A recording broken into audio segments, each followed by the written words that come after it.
ఉత్తర ద్వార దర్శనం అంటే డిసెంబర్ 23 శనివారం వైకుంఠ ఏకాదశి సందర్భంగా ఉత్తర ద్వార దర్శనం. శ్రీ వైకుంఠ మహానగరం, నిత్య విభూతి, పరమపదము, పరమధామము, పరమవ్యోమ అనే పేర్లతో కీర్తించబడుతుంది. వైకుంఠము అనగా ఎటువంటి దివ్య శక్తులకు కూడా లొంగనిది, తన ప్రభావాన్ని తప్పించగల ఏ శక్తి దాని ముందర లేవు. ఈ పరమపదం శక్తి అన్ని లోకాల్లో, విభూతులలో, వైభవాలలో తన ప్రత్యేకతను చాటుకుంటుంది. ఎటువంటి వారైనా చివరకు కోరుకునేది పరమపదాన్నే. పరమపదమునకు మించిన ఉత్తమ స్థానం మరొకటి లేదు. పరమాత్మ తన పరిపూర్ణ పరివారంతో అక్కడ వేంచేసి ఉంటాడు. వైకుంఠ నగరంలో అనంతమైన మణిస్తంభములతో నిర్మించబడిన మహామండపమున మధ్యలో అన్నిటికంటే క్రింద కూర్మనాథుడు ఉంటాడు. అతన్ని ఆధారం చేసుకొని మహాదిగ్గజములు ఈ బ్రహ్మాండాన్ని మోస్తూ ఉంటాయి. ఆ దిగ్గజముల మీద అద్భుతమైన మహాపద్మం ఉంటుంది. ఆ మహాపద్మం మీద అనంతమైన పాదములు గల మహాసింహాసనం ఉంటుంది. ఆ సింహాసనం మీద 1000 పడగలతో ఆదిశేషుడు విరాజిల్లుతూ ఉంటాడు. అతని పైన పరమాత్మ శయనించి ఉంటాడు. వైకుంఠానికి వెళ్ళిన వారందరూ పరమాత్మ సేవ చేయగల అదృష్టాన్ని పొందలేరు. కొందరు మహాకూర్మాన్ని చూస్తారు, మరికొందరు అష్టదిగ్గజాలను చూస్తారు. ఆ పైన మరికొందరు మహాపద్మాన్ని, మరికొందరు పరమాత్మ సింహాసనాన్ని చూస్తారు. ఆ పైన చేరుకున్నవారు పరమాత్మను సేవించిన వారిలో కూడా 100లో 1 లేదా 2 మాత్రమే పరమాత్మ కైంకర్యాన్ని నోచుకుంటారు. వైకుంఠాన్ని చేరిన ప్రతి వారు పరమాత్మను దర్శించలేరు. దర్శించిన ప్రతి వారు ఆయన కైంకర్యాన్ని చేరలేరు. పరమాత్మను సేవించడానికి కావలసిన అనన్యమైన భక్తితో కూడుకున్న జ్ఞానము కలవారు మాత్రమే భగవంతుని దర్శించుకోగలరు, సేవించుకోగలరు. ఇటువంటి అనన్యమైన భక్తితో కూడుకున్న జ్ఞానమే ఉత్తర ద్వారం. ఉత్తర ద్వారము అనగా మనం లక్ష్యాన్ని చేరడానికి సాధనము.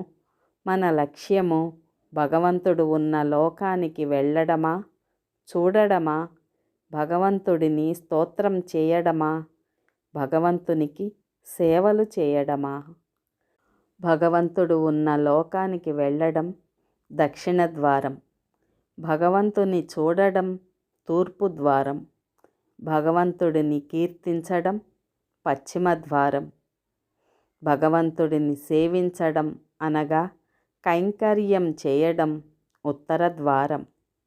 ఈ విషయాన్ని బ్రహ్మపురాణం, పద్మపురాణం, బ్రహ్మవైవర్త పురాణాలలో చాలా వివరంగా అందించారు.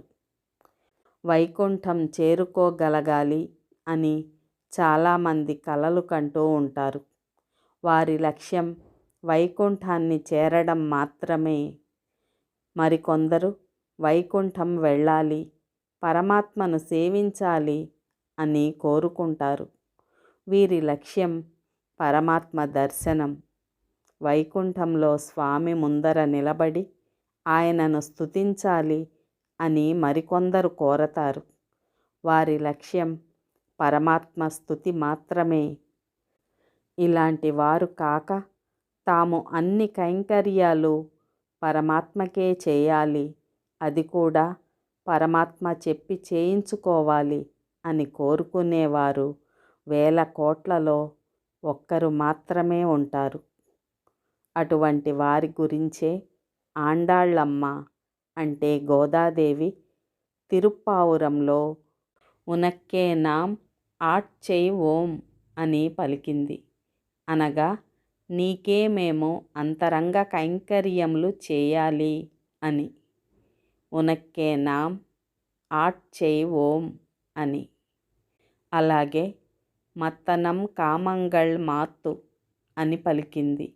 అనగా ఇంతకంటే వేరే కోరికలు మాకు వద్దు అని ఆండాళమ్మ కోరింది. ఆండాళ్ళమ్మ వైకుంఠాన్ని కోరలేదు, దర్శనాన్ని కోరలేదు, స్వామిని స్తుతిని కోరలేదు, స్వామి కైంకర్యాన్ని కోరింది. నీవేమీయవద్దయ్యా, నీ కైంకర్యం చాలు అనగలగాలి. అందుకే పరమాత్మ వైకుంఠం ఇస్తాను అంటే హనుమంతుడు తనకు వైకుంఠం వద్దు, నీ సేవ కావాలని కోరుకున్నాడు. భగవంతుని లోకంలో ఉండటం, భగవంతుని దగ్గర ఉండటం, భగవంతుని చూడటం, భగవంతుని స్తుతించడం ఇవేమీ కోరవలసినవి కావు.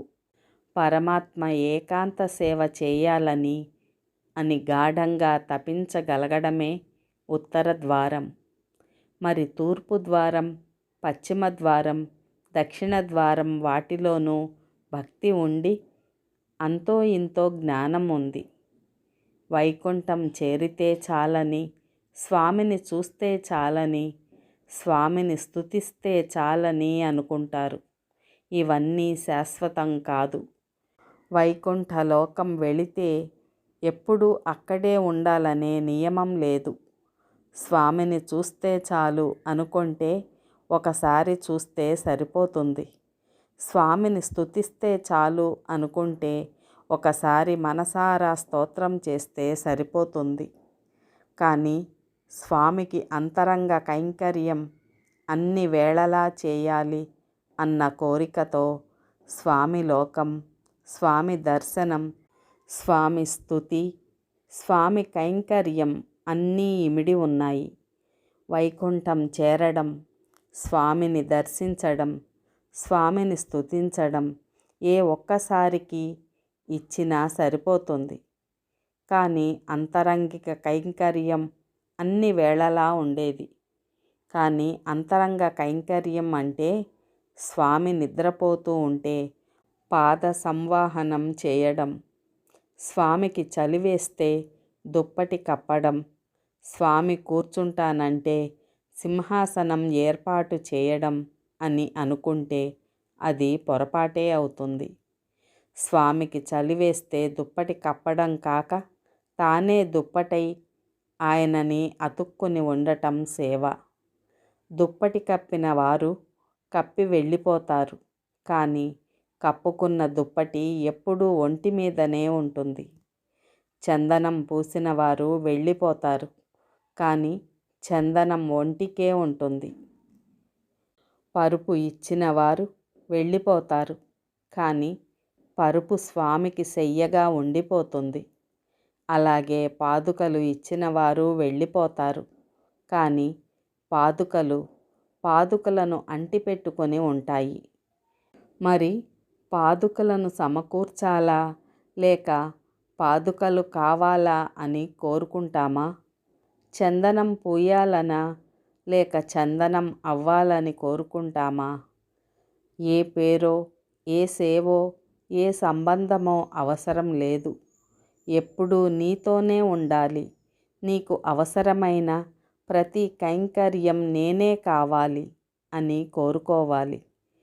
అందుకే యామునమిశ్రులు స్తోత్రరత్నంలో నివాసశయ్యా ఆసన పాదుకా అంశుక ఉపాధాన సీతాతప వారణాదిభిః శరీరభేదైః తవ శేషతాం గతః అని చెప్పారు. అనగా ఆదిశేషుడు నీవు ఉంటానంటే తాను ఇల్లు అయ్యాడు, పడుకుంటానంటే తాను పరుపు అయ్యాడు, కూర్చుంటానంటే తాను సింహాసనం అయ్యాడు, నడుస్తానంటే తాను పాదుకలయ్యాడు, తలగడ కావాలంటే తాను తలగడయ్యాడు, కట్టుకుంటానంటే తానే వస్త్రం అయ్యాడు, చలికి దుప్పటయ్యాడు, ఎండకి గొడుగు అయ్యాడు. అందుకే అతనిని ఆదిశేషుడు అంటారు. అంటే మొదటి సేవకుడు. చలి వేస్తే దుప్పటి ఇచ్చినవాడు సేవకుడు కాదు, తానే దుప్పటి కావాలి. భగవంతుడిని సేవించడం అనగా కైంకర్యం చేయడం, ఉత్తర ద్వారం. ఇదే వైకుంఠ ఏకాదశి నాడు ఉత్తర ద్వార దర్శనం. శివోహం YouTube channel. Like, share and subscribe please.